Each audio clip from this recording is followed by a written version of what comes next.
Welcome, everybody, to episode 2 of Books with Friends. I am your host, Chantel Grant, and today we are talking about Chain Gang All-Stars, an explosive book that was written by Nana Kwame Adjei-Brenyah.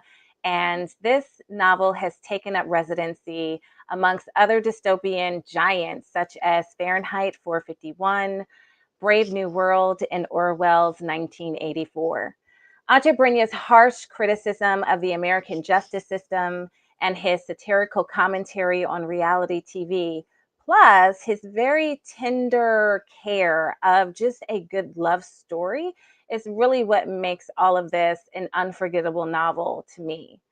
In Adjei-Brenyah's alternate world, prisoners with lengthy sentences are able to reduce their sentence and even maybe experience freedom if they agree to participate in the criminal action penal entertainment system, better known as CAPE, where prisoners fight gladiator style to the death, both for entertainment, well, all for entertainment, really, that is both seen in person and is also live streamed. And at the center of this story, there are two fierce Black American women, Loretta Thorwar and Hurricane Stacks. They are teammates, lovers, and fan favorites. I'm so excited to discuss this explosive, compelling, and informative novel with my best friend and husband, Khari Grant. So, Khari, welcome to the space. I'm so happy that you are here. So happy that you read this book. Hey. So when I first started reading this, I have to give props to my book club, Black to the Future. I joined them in, I think, January of this year. Mm-hmm. And I specifically joined them because, one of the things that I discovered over Christmas break was when I looked through the bookcases that I read, pretty much a lot of the same thing. And I realized I didn't read any A lot of nonfiction. sci-fi, horror. Yes, I was doing a lot of nonfiction. But there was little like sci-fi, horror, fantasy, all of that stuff. That's more your side of the world, not mine. And Mm-hmm. so I joined this book club, and I was I love this book club. And the first book that we read together was this book. And I remember buying it, and I remember looking at the cover, and I'm like, it's, Mm-hmm. but oh, what is this going to be about? Yeah. And from the moment I read this book, like from the moment it grabbed me, and Mm-hmm. I was unexpectedly delighted. And I also, while I was reading it, was like, Khari will love this book. So I'm so excited to dig in. I will say, guys, this is a spoiler zone. We have no limits. We're going to talk about all the things. And if you haven't done so, please like and subscribe and stay for the ride of this conversation. So I think first, I just want to start with like, how did you find this book? What's your kind of like overall feel of it? Was I right? Well, before we get started, I just want to just say thank you for really making and assigning me to read this book. I mean, really, because early on in our marriage, we had this thing where we were going to read books that each other, suggested. I suggested one. She read it. We discussed it. I never read hers. See, So I wasn't even going to 20, bring that up, but 20, yes, I'm glad 20. you No, no, did. no, no. I got a context. I got to get some context to this. 20 years later, I said, dag nabbit, I gotta honor this thing. So Right. it took 2 decades, but here we are. Thank you. It's a fantastic book. I'll be honest. This is this is my jam. This is right up the alley of something that would make me want to read. It got to the point where I was like, yo, leave me alone. I'm reading. Leave me alone. Yes. Like kids, kids, shut up. Get away. I'm reading. Because this book was that good. I mean, I really enjoyed the characters, very three-dimensional.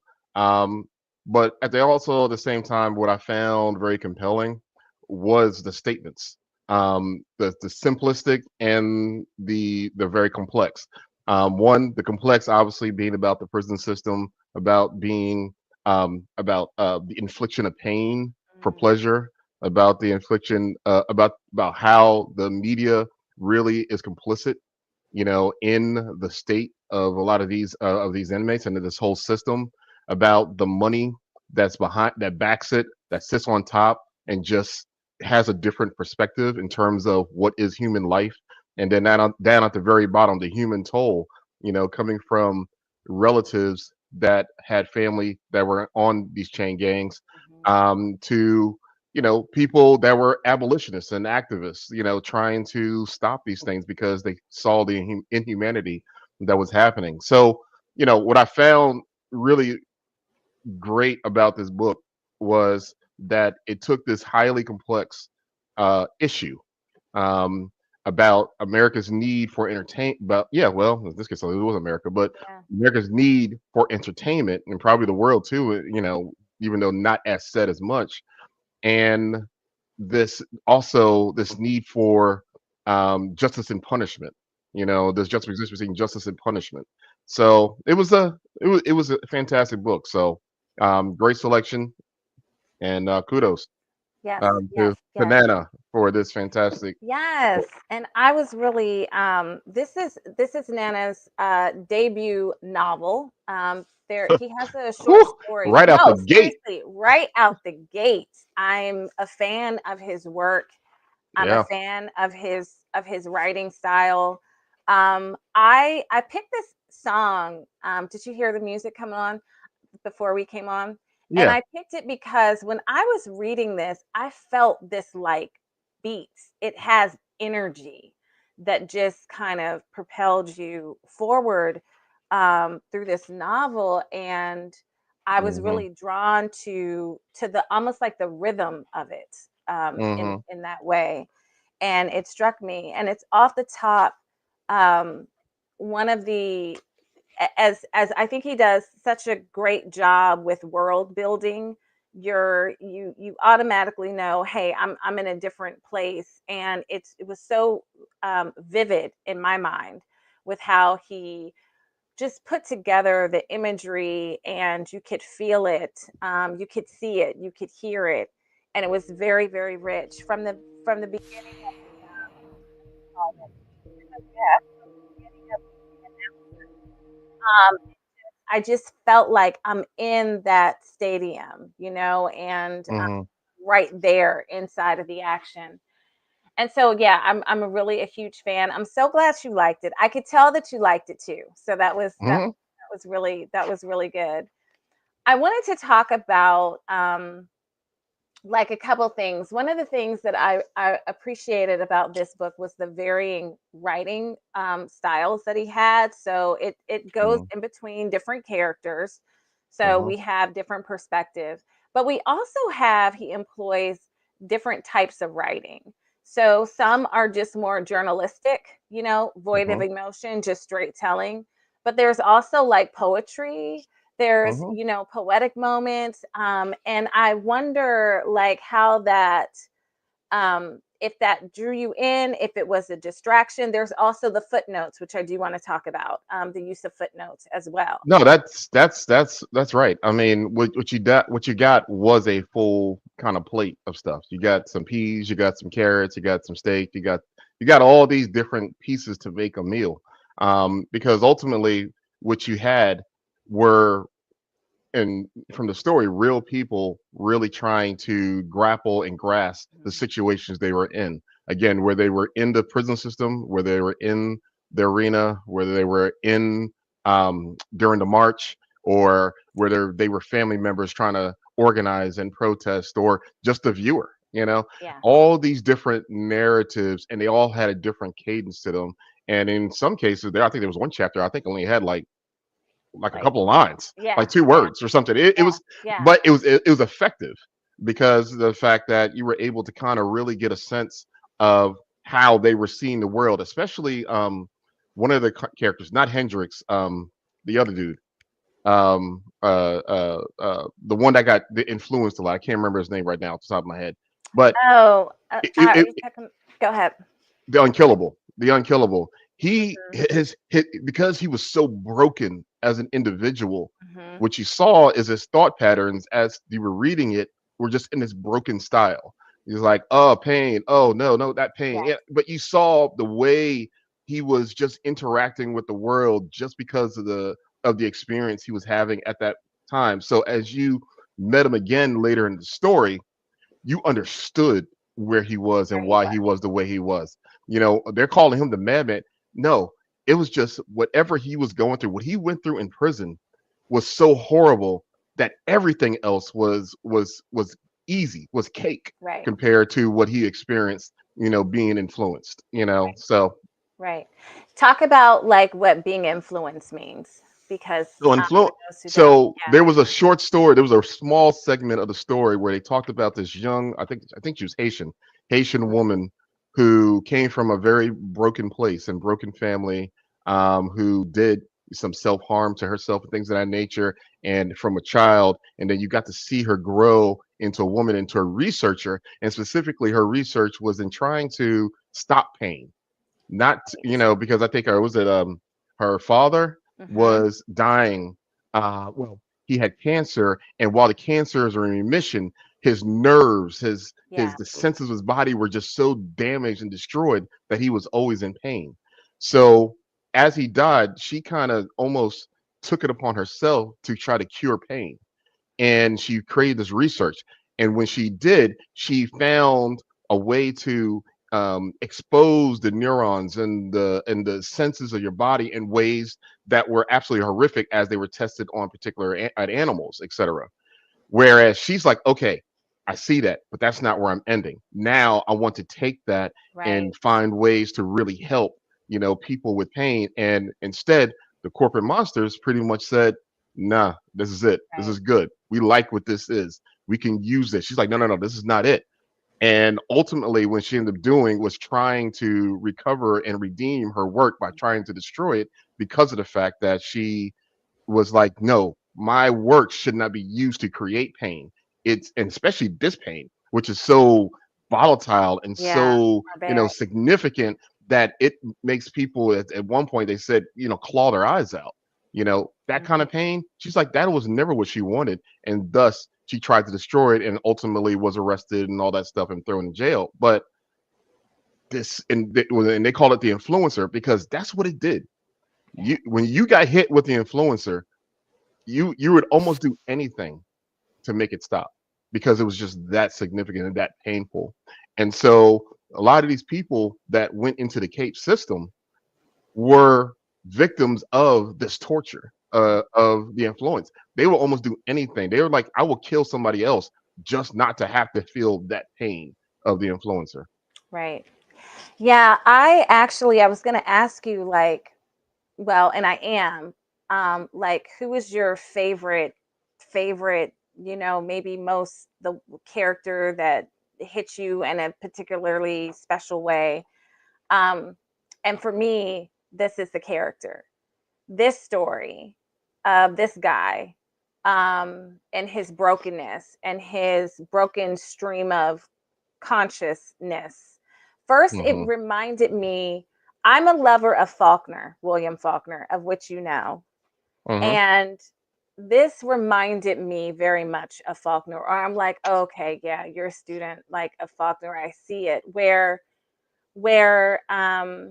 there is, especially in The Sound and the Fury, there's a character, Benji, and Benji is mentally, um, he's mentally retarded. That's the language used then to Hmm. describe him. And we meet Benji, and he's this man. But and so much of what Benji says just doesn't make sense. It's almost like rambling, right? It's disconnected, it's not whole sentences. Hmm. It can be a pain or kind of problematic to read, but as you go on, you are able to like put together the pieces, and you're able Hmm. to say, okay, what happened to this person, what happened to this life. And it's a really interesting way to enter into or to get to know a character. Hmm. And I find that what it does for me is the lesson of like dismissing who are the people that we just dismiss, or like write off or not listen to as much, because they're not packaged in such a way. And to me, he is one of those people who did he extreme violence, right? He did extreme, he murdered like the people on his chain, and yet being able to being it didn't justify or didn't take away like what he did, but the ability to have an understanding of how he like got to where he was Hmm. really helpful. And I think that's one of the things that I really like about all the little footnotes about the different prisoners. And I like the Hmm. fact that it's not written to be persuasive. He's not like Hmm. trying to persuade you to feel to be for or against them. It's just matter of fact. It's just Hmm. here's the facts. And I Yeah, in like, comic books, they yeah. call it the little side notes where they're like somebody would say something and they would do a little asterisk and gives you a little footnote in terms of the behind the scenes of Oh, what they're I didn't know talking about, that. either a reference to something else, which they Yeah. hear a lot of referencing to Yes. laws, to stories, to Yes. incidents, things of that nature. Yeah. And I like the fact that it was just given to me in that way, and it wasn't trying to push me for or against, or to you know it be a champion for this person or not, because then I think what it did for me is I really felt more of the responsibility as to like how I think about this person, or Hmm. it was more on me. I had to bring that. I wasn't relying upon being moved one way or another. And so, yeah, I really thought very strongly about that, and the influencer. I think that was probably the hardest part for me to read in the book, Hmm. was that type Well, of. it's meant to be hard. It's Yeah, meant to be hard. it was I the mean, hardest part. this is the epitome of just in living in hell. Yeah, Because now the system is no longer about not that it's in. I mean, if you talk to any justice abolitionists, they'd say the prison system's never been about rehabilitation, yeah, but the reality is it was about torture, in many different ways. And as a driver into this CAPE system, it became a recruiting tool. yeah, So whether and like there's that little snippet he put in there, like some of like at least 3 to 5% of the people in CAPE were innocent, right? And so yes, one of the guys that yes. was in there is like, listen, I didn't do anything, but here I am. I was framed Mhm, for something and I'm in this system. And after being influenced, he's like, here I am, but I don't. It's not because I deserve to be here. And so, when you think of things like the Innocence Project, things of that nature, where people are exonerated later on, there really is no exoneration here. It's you're mhm. in the cave system. Your only out is either high freed, which means you are free, meaning Yeah, you have done your 3 years, you have become a colossal, and you are out of here, or mhm. you are low freed and you are buried in the ground with everybody else. Yeah, That's it. yeah. That's it. That's it. Um, I wanted to talk about Then ask my the. question. I got to Oh, go answer. I ahead. didn't answer your Go ahead. question. Yes. My favorite character Oh, yes. actually was Answer Mary. yes. My favorite character is actually Oh, Mary. Yeah. really? Well, and the reason why is because now listen, I've known family members that have gone to jail, but I wasn't really involved in their life. But being able to kind of see, her really struggle because her father was one of the Mhm. greatest colossals ever, Yes. but she didn't know him. It was one of those things where she was trying to redeem something that almost was irredeemable, you Mhm. know, and she was trying to stop something to which she is personally affected, but also at the same time, it's just something that's just inhumane. So from her perspective, she was really battling with um, the human aspect of decency, but Mm, also of regret. Because she knows her father was a murderer, and I think her mother also was in the jail system and died. So, but she's an orphan, all intents and purposes. She has Kai, which I still wasn't sure if she was her aunt or just a friend. I couldn't right. remember, but you know, she was an orphan, and in this world of orphans through the penal system, she had to find something to grasp onto in order to make something matter, to make her dad's life matter, to be um outside of just this system of being sunset. Actually, I think the most powerful part of it was right before when she jumped into the arena Hmm. and she said, "My father's name is Sharif," Yes. right? Yes. And she Yes. reclaimed his name because a part of this whole system is everybody gets to make this whole new identity, right? Hmm. Loretta became the hammer, what I'm saying, throw away the hammer, she had to become something else and to almost give up her name in order to be this person that needed to survive in this world. And Sunset had to be Sunset in order to do that with his sword, to be what he needed to be to survive that. And ultimately, at the end of the day, Sunset made the choice to allow himself to be taken and to Yeah. die Yeah. because he no longer could accept that he had to be a killer. He no longer could accept that he had to be what these people made him to be. He said, if I have to go, I'm gonna go in this way by the people I love because I no longer want to kill anyone I love. I Hmm. don't want to be a part of a system that is just so inhumane that I have to do this. I can't tell you what to do, but Right. I can tell you I can no longer do it. And Mary was almost like that in the essence of I can't be a daughter to this man anymore, right? Hmm. Even though you heard her name through the hollow vids and all that stuff, but she also knew that I also can't just sit back and let the system that took my father and my mother just continue. I have to Right. say something. Right. No, you're right. I think that was like one of the most touching moments for me in the novel. And I think that when Sunset made that decision, what we saw is that he actually offered another choice: high freed, low freed, and another type of freed, which might be the ultimate type of freedom and the freedom of forgiveness. And he Mm, had agency and he had choice.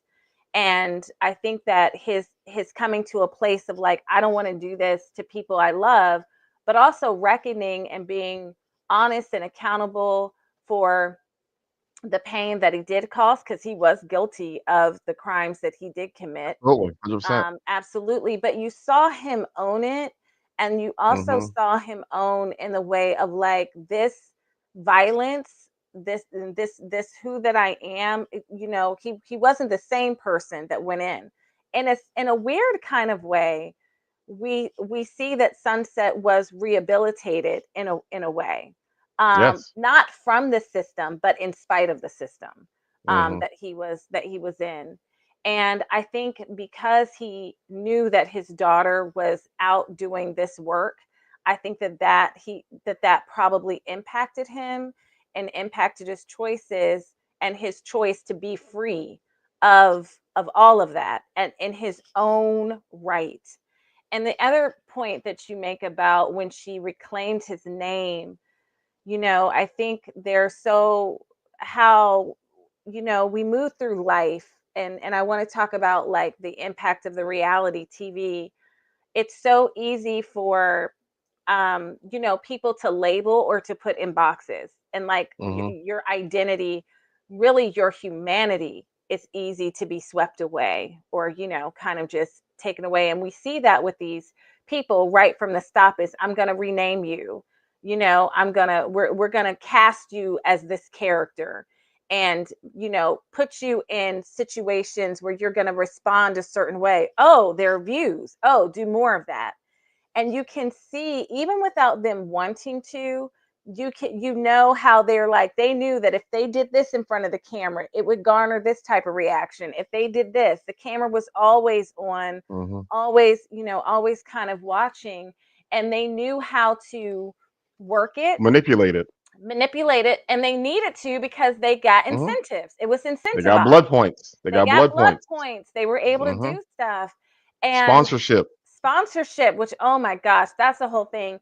And but in doing so, it was like less of less. And there are a couple of lines where they're like, don't give them yourself. You know what I'm saying? Like, don't give them, only give them this certain part of you.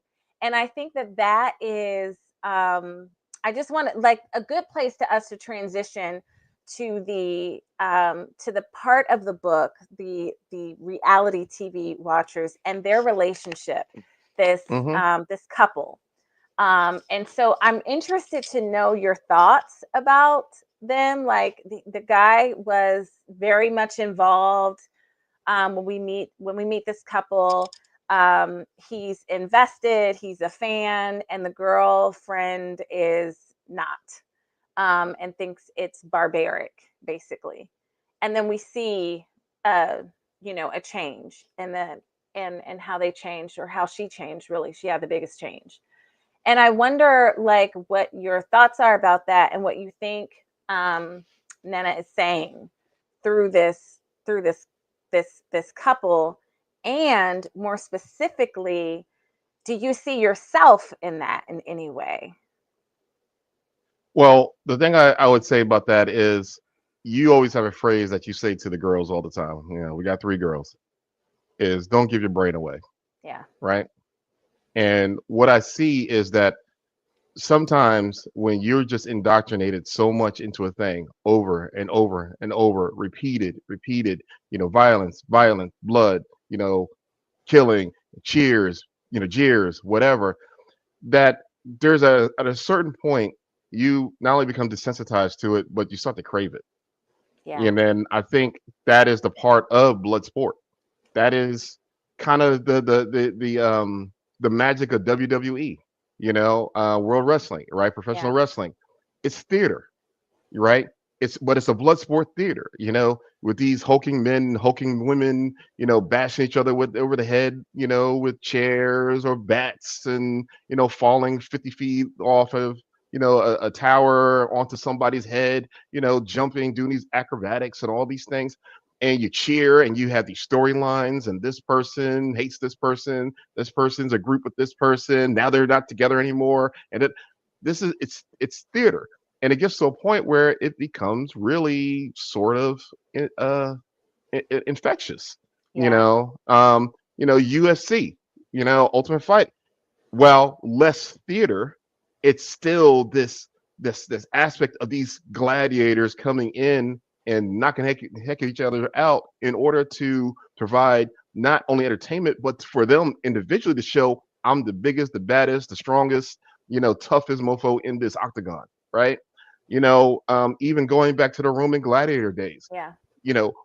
even if they were captured as slaves, etc., it got to a point where it's kind of like you got used to hearing those cheers when you did a cool move or you slayed someone and became, top. So I think from an audience member standpoint, you start it's that mutual sort of, marriage between the gladiators and the viewers. And so Hmm. even if you are squeamish, even if you are like as the lady was, the wife or the girlfriend, even if she was as squeamish as she was, even if she's as against it initially, she started getting into the storyline. Yeah. She started having feelings about this one versus that one. She almost couldn't help herself because, for one, she had TVs or holovids everywhere, Everywhere. in the house. Right. So, it's kind of like, you and your mom and your dad's house. You had a Hmm. TV in the bathroom, TV in the Yes. kitchen.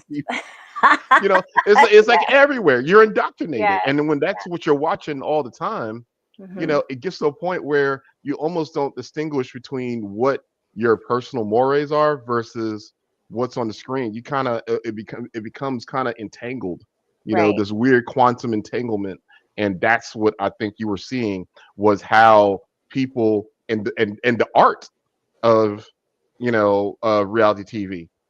is Right. to entangle you into something, whether it's a villain or whether it's someone you like. It's designed to do that. That's the reason why they used to, with some of the housewives, right? They always had a glass of wine in their hand. Why? Because they knew that the more wine they drank, the more mayhem and shenanigans would happen. Right. I Somebody's going didn't to even say think about something, that. and so it got to the point on one show, I think they stopped giving them glass, ware. They started giving plasticware because they started throwing it at each other, right? Hmm. So while it was great for TV, from our side of things in this universe, it became kind of a liability. But in this world, the idea of selling product of the gladiators saying certain phrases like, "Ooh, I love the Right. softness of this pillow." Right. Well, there you Right. go. You got yourself Go. a nice little promotion with the pillow company. You're like, Right. "Ooh, these shoes feel so well." Well, there you go. Now you got a shoe, endorsement, right? And they knew how to play that system. But that also, again, as you think about it, it works with the audience because Hmm. these people aren't. They're not just selling. They're just not. It's not just blood points for the gladiator. It's sales for the corporation, That's right. right? So, and they're the sponsors of these things. So that's why it's this. They do this, and it was a really good juxtaposition of how you could see this person that was objecting to this whole idea of this blood sport all of a sudden now is rooting and cheering for him at the end of it. That's right. Like 100%. And I think for me, I was really fascinated how it improved their relationship, Yeah, which was fascinating to me. think about it. What happens when we binge TV show? We sit We there, we don't we talk don't about like to it. binge We're like, on TV shows. There are very yeah, few, but yes, when we can watch something, together, it is that connection. I feel like I feel like it was just problematic for me. it That was, but it was problematic because I'm like, wow, your whole relationship on mhm, every level, emotionally, physically, has improved because you have this really ugly thing in common. This where because unlike the wrestling or whatever, people aren't dying. Like these are to the death, right. That's the and extreme to this. this is the Right. extreme. And the fact that there's no moral compass Mhm. to where one is really looking at it purely from just entertainment. No, like it, and that's what you're bonding over But was think about it. interesting. Think And about it. you know what I When would they have. were in the market, when they were in the marketplace, who was coming up to them saying, "You're my hero"? Yeah, Children, little children. kids. Yeah, Like, oh my God. Remember, yeah, Thora was a multiple murderer. yeah, And there's the one of the guy, he's a rapist. These people did ugly things, yeah. in their other lives. But in this space, in this arena, in this world, they're more than that now. They're Now they're superstars. they're superstars. They're You superstars. Do know? you think that helped redeem them? The fact that on the one hand, you go into jail, you're a murderer, you're convicted, you're a murderer, you're awful. And then their identity or this created identity has been redeemed because they are celebrities and No, fan I favorites. don't think so at all. I don't think so at all. If anything, it just damned them, more than anything else. Because honestly, the reality is, at the end of the day, they're only they're more than likely the system that was created, like we had the death penalty here in Hmm. the United States, was death. That was it. That was the only redemption they could have, either to, and which in this case, only one person had been high freed, Hmm. and he was a plant. He wasn't even a real. They decided they had to give the illusion The of illusion that freedom. it works, right? This The illusion of this was freedom. nothing but and I'm trying to think about Yeah. YouTube and their censors. This was a way just to unalive people. That's all Okay. it was. Because the reality is, there almost really wasn't a reality, a way for them to get out other than death, right? Hmm. Which is the reason why, when at the end, when Thor, and Hurricane and Stax, had to do what they had to do, because I don't always want to get to that yet. What they had to do, what they had Yeah. to do, they recognized the game was rigged. The Yeah. game is It's rigged. It's kind of rigged. like the Running Man, the 1987 movie with Arnold Schwarzenegger. With Richard Dawson as the big time host. It was rigged. The entire game was rigged. They were never supposed to really win. It was always supposed. The reality is, at the end of the day, it was about death, and it was Mm-hmm. about the kid to for entertainment purposes to have a live, spectated, unaliving session of gladiator sport. Really, that was it. That's it. So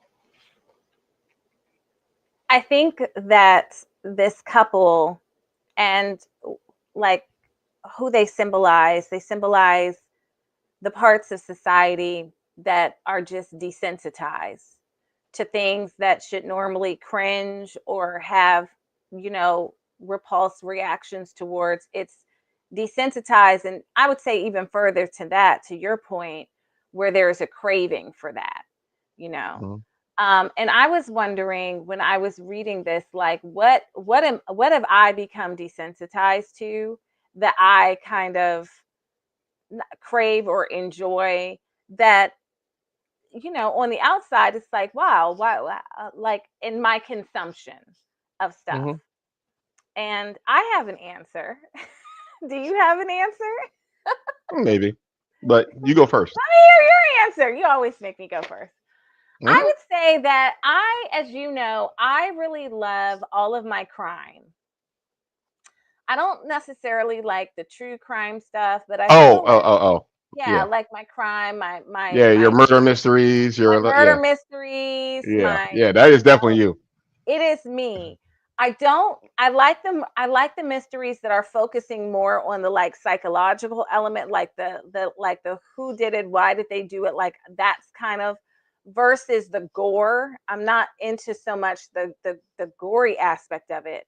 But there is like this part when I was thinking about this question where I'm like, wow, yeah, I can consume that and I'm not Hmm. as connected. And it is a story. I also know it's fictional, so there's that.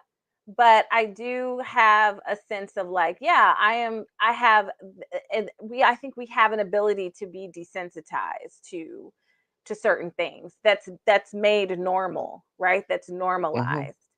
Okay, so what about you? I mean, there's a couple different answers. I'll say the obvious one. You know me. I'm big into action movies. Yes. The shoot 'em up, bang bang, all those movies. I love them. Hmm. That those are the things that I've been watching since I was too young to Too actually supposed to young, be too watching them. young, So too young. it just is what it is. I've been watching those things forever. But the thing I would say also I'm desensitized to is blood sport, to be honest. I'm a big Mm, boxing fan. I'm a big, football fan. I mean, it's yeah. not the same type of blood sport, but I'm Mhm, big into these types of sports, these contact sports, because they're exciting to watch, mhm. and sometimes when somebody throws a punch and that nose goes skaplat and you see the blood, it's kind of like, yeah, so I mean, I have my vices from that standpoint. Yeah. I think because of the fact that there are some rules that are Mhm. in play, so that it doesn't get too out of control and too, the mayhem doesn't get too bad. Not to say there aren't instances where it does happen. That's kind of my, I love watching it. I mean, boxing isn't what it used to be, but football is Right. king, and football season's upon us. So I know. I know. It's your interesting that you Sundays are cooked. mentioned, I know. It's interesting you mentioned football, because I was listening to an interview with Adjei-Brenyah did, and he basically stated that part of the inspiration and like in the commentary, part of commentary, or what he in his way maybe compared it with was American football. Not direct, but just the aspects of the brutality. He was talking about the brutality of it, but we, spectators don't view it or name it as brutality, but it is. They do. Um, and They, since, they they do. Matter of fact, yeah, trust me. Back in the day, specifically before they started impacting, before they made it legal to touch the QB, mhm, man, these QBs are getting jacked up. But Woo. these guys were brutes. These Yeah. the Jim Brown era of the day. I mean, these guys would take you out. I mean, and they were loved for it. They were beloved for it. Mean Joe Green, William the Fridge Perry. All these guys. Lawrence Taylor, my guy. Giants. Was loved for that. Yeah. And where they get like the recruiting aspect of it, how they are commodities, even the sponsorship of it, and also Hmm. like when you don't make it to the NFL, or when you've made it but it's short lived, how like eh, a lot of them don't have these glamorous lives, right? There's a lot of consequences A lot of that them die come early. with it. And so, yeah, it's interesting that you say that. When I was reading it, I did not think about that connection at all, or I didn't think about in that way. But as he was talking about it, I was like, yeah, I can see that. And I never really thought about football as a blood sport either, which is interesting that you described it or as an example of a blood sport. I never thought about it in that way. So, yeah, huh? Well, listen, you're watching the football. You see a few things. Yeah, We've yeah. seen No, you've seen a man have a heart attack on the field. We've I seen agree. legs get snapped and broken and swing like windmills as they're falling to the Ah, ground. These things happen. It's yeah, not a bloodless sport. Is my point. yeah. And um and it's interesting that we we yes, it's a blood and broken bone sport. Yes. And it's interesting how we esteem the people that, we hold them up on pedestals. They are, Mhm. in many cases are giants and our celebrities, and also how more and more of their lives are being invaded or being made to be on display. We want more and more of the athlete. It's not just enough for them to play ball well, but we want to, I think, have a sense of like who they are as a person, or about their family life, or what they do. The marketing around the commodity of the person is what I'm Well, getting. yeah. I mean, I'm gonna be honest with you. This was social media on crack. I mean, to be honest with you, I Yeah. mean, it was to the extreme. In terms of their lives were like the reverse Truman Show, where Yes. Truman didn't know he was on camera and living his life that was a script made, on camera by producers and things of that nature, until he found out.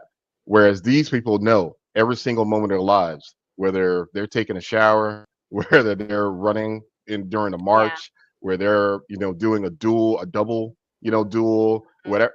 Oh, outside of the blackouts, every single moment of their lives are on camera, Was and in televised. that, it's televised. Everything is televised, and so when you're talking about the people, so say like the couple, part of the reason why she got into it is because she started seeing them. You Yes. know, part of the irony of it is in the dehumanization of them, you kind of also humanize them. Yeah. Because you got to see kind of who they were, and to some extent, because even the gladiators would say, "Hey, I just forget that the camera was there." I mean, until it came, right into your face, Right in you front of almost their forgot face. the camera was there. So you were just talking, or you were just doing whatever you're doing, and they were always careful. Obviously, certain things they didn't talk about, but the reality is that's part of what you see in a lot of culture today is the glamorization of being seen. You know, Right. like there are people that just get on the internet, and nobody cares really what you think, but you have to say it online. You have to go to your feed and you have to say this thing. Like for instance, Ari Lennox. Ari Lennox, I love her music, love it, but all her takes about about Bernie Mac and and some of these other shows and Martin, I don't need to hear it really. It's your opinion. I understand it. I respect it. You have every right to feel the way you feel, but then you get mad when you put it online, and then people are coming at you like, "Yo, what are you talking about?" Right? But do you Well, think that you didn't that's have to like, put it online. yeah, but do you think that that's part of like the expectation because you just making good music, or you just being a good No. boxer, or you just being a good football player isn't L- enough? Like, do you think that Let the me tell you. appetite is, Let me tell you and how even many the how even the many videos. conflict between is creating views. So there is Yeah, I get you. no But bad. how many streams do you think? Maxwell does. Not a lot, right? I'm a big fan of Because Maxwell. he And just makes his music. He's like, I'm letting my music speak for me. Like Kendrick Lamar. How many times is he out on the internet just yipping his and yapping his mouth and making tweets and insane stuff? Like he doesn't do that. Why? He lets his music speak for it. Because he's like, I know what my personal is, my views, my family, all that stuff. It's here. What you get is the music that I create for you. So for some actors, all you see is them on screen. You don't see anything about their personal life. They keep that totally separate. Heck, some people you're like, you have a kid? Like I didn't even know you were married.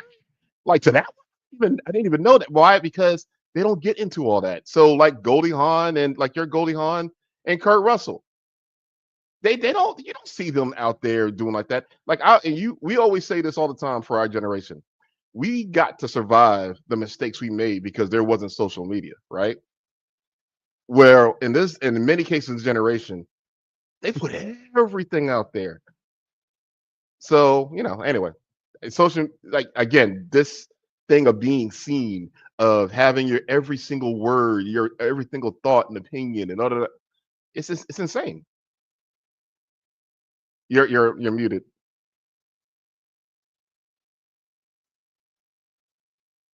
Yeah, your sound went out.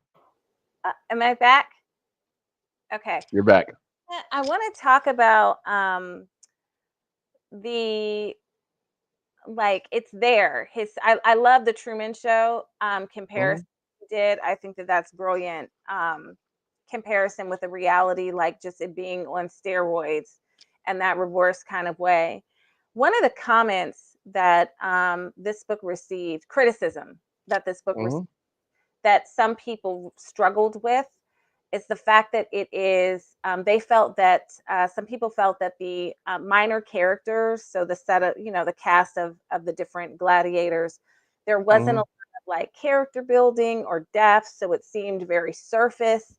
And even in some ways the main characters, her Thurwar and Stax, felt kind of surface to them, and that the way in which he wrote it with that shifting of perspectives was Hmm. disorienting to some people, and Okay. that didn't work. And I was thinking about that because I always like to give a lot of I always like to think like, why did the author choose to tell the story in the way Hmm. which they did, like with the tools and the vehicle that they chose to employ to tell the story, and to start there. And one of the things I think maybe for me that and I totally get, I can see how everything kind of broke rules from a literary perspective in this book. There wasn't one form of writing. Most people who are reading now, they're used to different characters narrating, so they're used to that. But maybe it's staying in first person right through all them, so I'm shifting people, but the narration is the same. Whereas this one was shifting people, shifting narration style, shifting genres. Then you have the Hmm. notes. Some footnotes are factual, like actually Hmm. notes operate, and some footnotes are part of the fiction, right? So there's that. Hmm.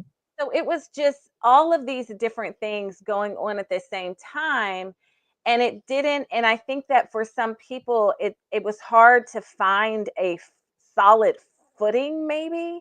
um and I think that perhaps that's on purpose to feel I that way, think it was. feel that I way. think I think it absolutely was. Yeah, I'm like, that's the point, guys. You're not supposed No, to have this solid he footing. wrote it.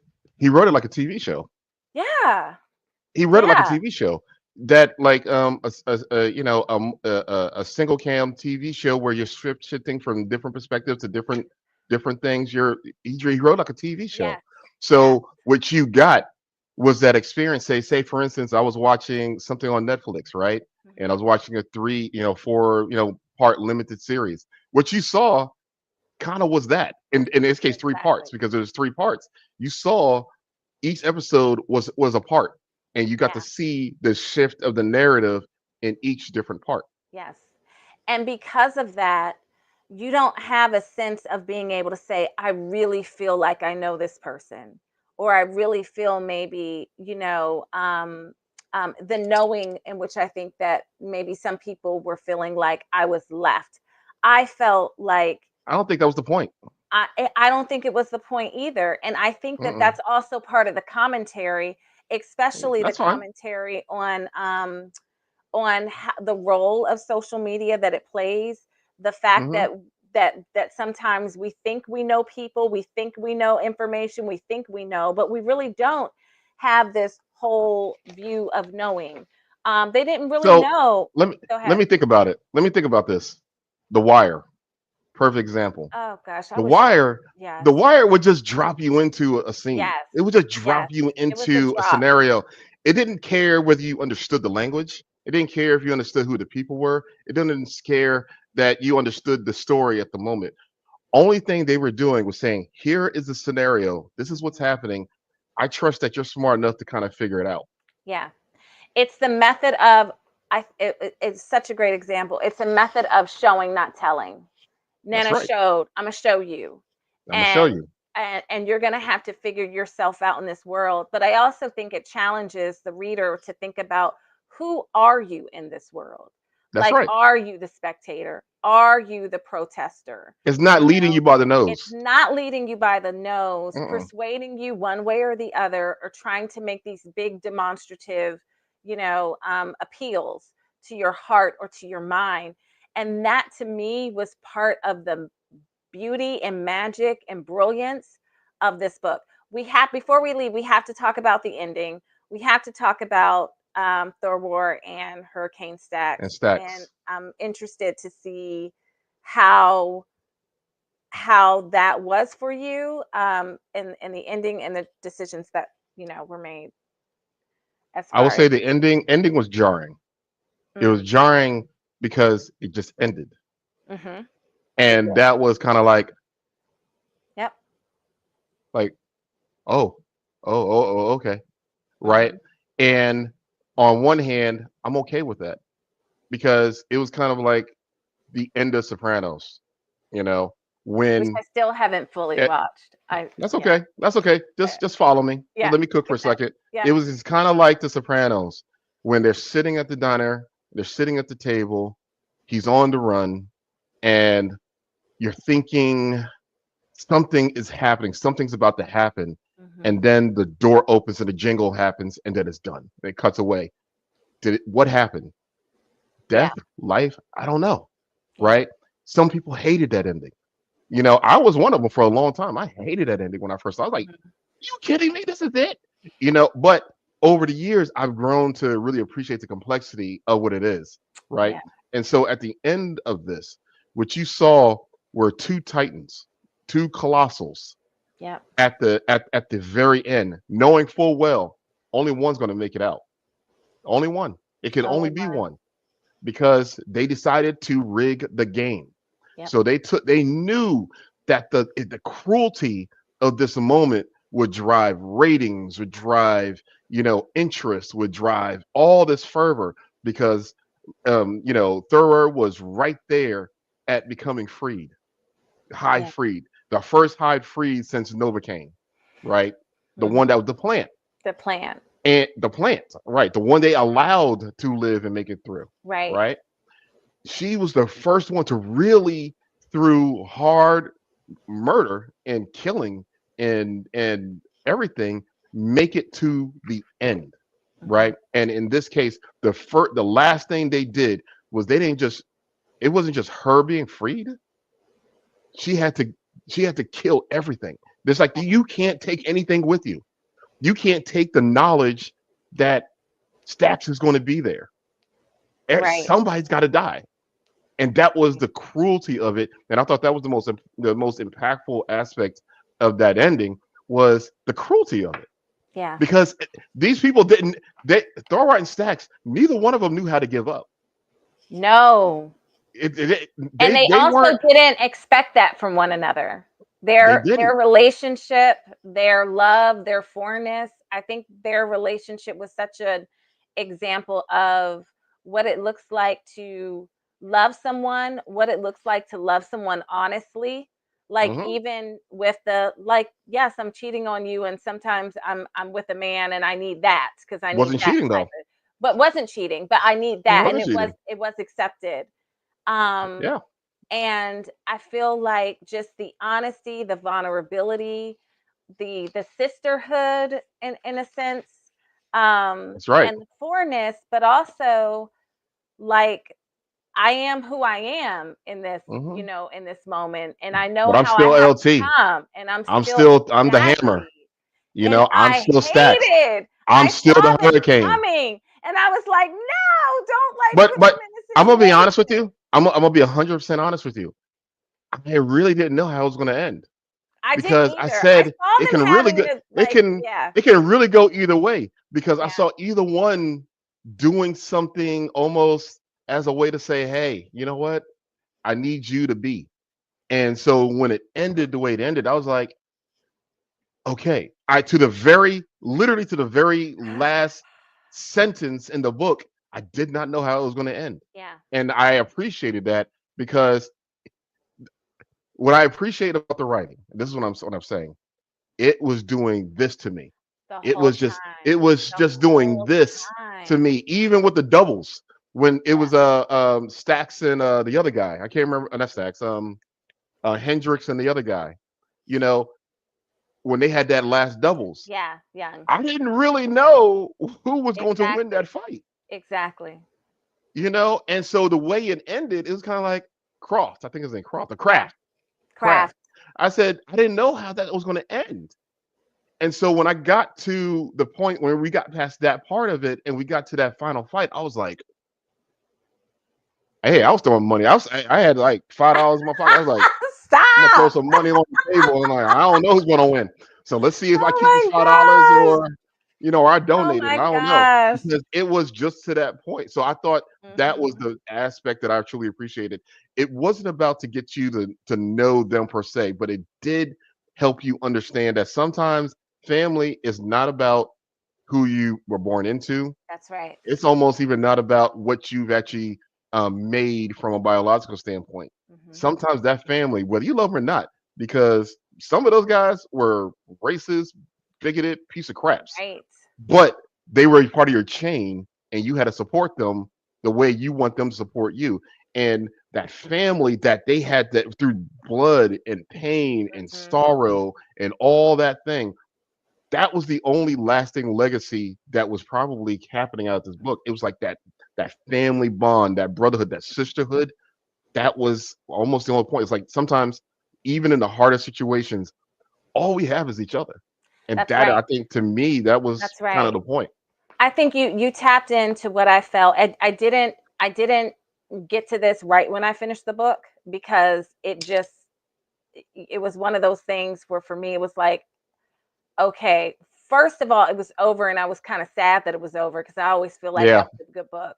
But then it yeah, was like the way that it was just like it's done, you know? hmm, And there was nothing more. And I that wanted was like it. more, but I also I wanted more, I but I respected respected it. though how it ended. So it took That's me right. like some time to process like what I just experienced. And for me, I landed at like the heart of the matter, which is like this is really a story about love, and it's not a love story in the Mm-mm. traditional way that we think about what a love story is and how we think Hmm. a love story should be.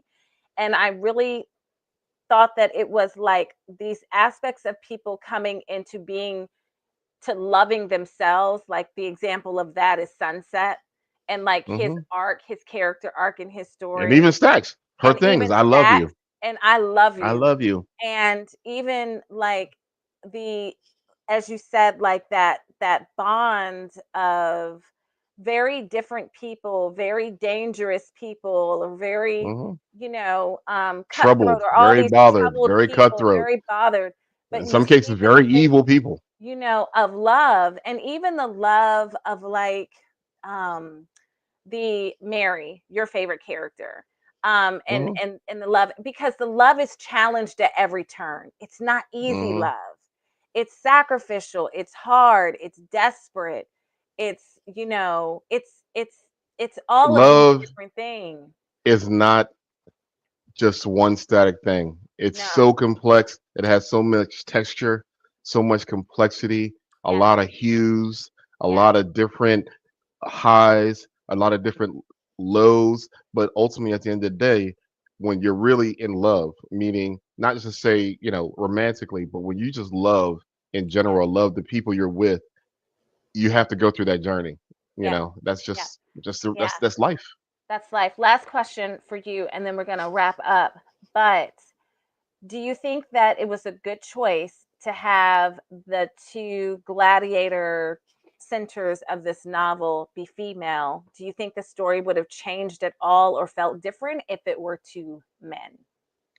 The only reason why I say yes is because the fact is we still live in society where there's a different ideology in terms of women and femininity and strength, right? Mhm. And the reality was there was nobody more deadly than LT and Hurricane Stacks. There at the end. Right. And when they call her Blood Mama, you understood, Yeah. because the reality she was facing, they faced up against dudes twice their size and three times stronger than them. It didn't matter Mhm. because their skill and their craft at killing was just that intense and Yes. that honed. And so I think that actually added, I think, to the state of it, because if it was two guys, it's not that it wouldn't have still been a good story. I don't think it Mhm. would have had the same impact. I just Yeah. don't. Yeah. And I think in a society that looks down, not on just women but black women Black women. specifically, Yeah. to have these two black women be the symbol for the heights of this particular blood sport, and that being the image. I mean, it's got to do it. Does a lot, because remember, That's even a the lot. other inmates were having issue with the fact that I'm being bossed around by a woman. Yeah. I think it did a lot. I loved how he wrote them beautiful, like beautiful, Mhm. strong, intelligent, fierce, layered, complicated, And and tender and sensitive tender and and sensitive loving and and vulnerable and compassionate, all of those things. He like what did they did with Rico. They're like, I'm yes, about to kill you, but if you yes, do that again, I will kill you next time. that's right. Now, hey, here's your That's sword. right. That's right. I just absolutely loved it. Thank you Mhm. so much. I'm so happy that you read this. This feels like an early anniversary present. And maybe you'll read another one. like Hey, slow down there. Slow down there. yes, You get but you get one every 20 years. one One every 20 every years. 20. Yeah. I am going to selfishly plug this book because it is fantastic. If you have not yet read this book, please, please, please do yourself a favor and get this book.